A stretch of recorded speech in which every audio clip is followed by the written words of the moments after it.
இதுவரை கடந்த காலத்திலும் சரி, அனைத்து இந்திய அண்ணா திராவிட முன்னேற்ற கழக ஆட்சி செய்கின்ற பொழுதும் சரி, இப்பொழுதும் சரி, மத்தியிலே இருக்கின்றவர்கள் யாரும் நமக்கு எந்த அச்சுறுத்தலும் கொடுக்கல. நமக்கு நன்மைதான் செய்தார்கள். புரட்சி தலைவி அம்மா மறைவுக்கு பிறகு சில பேர் அந்த கட்சியை கபலீகரம் பண்ண பார்த்தார்கள், ஆட்சி கவிழ்க்க பார்த்தார்கள். அதை காப்பாற்றி கொடுத்தவர்களும் யார் என்று உங்களுக்கு தெரியும். மத்தியில் இருக்கின்றவர் நமக்கு காப்பாற்றி கொடுத்தார்.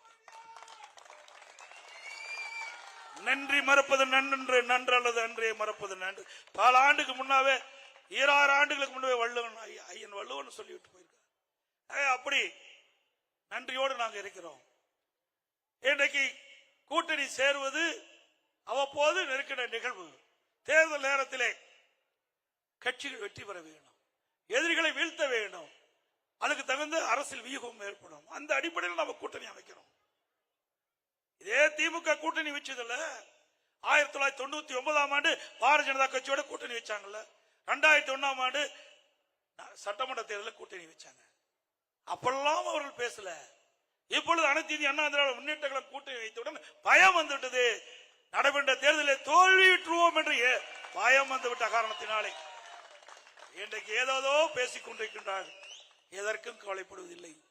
இன்று வரை மத்தியிலே ஆளுகின்றவர் நமக்கு எந்த தொந்தரவும் கொடுக்கவில்லை. நாம் கேட்பதை கொடுத்தார்கள்.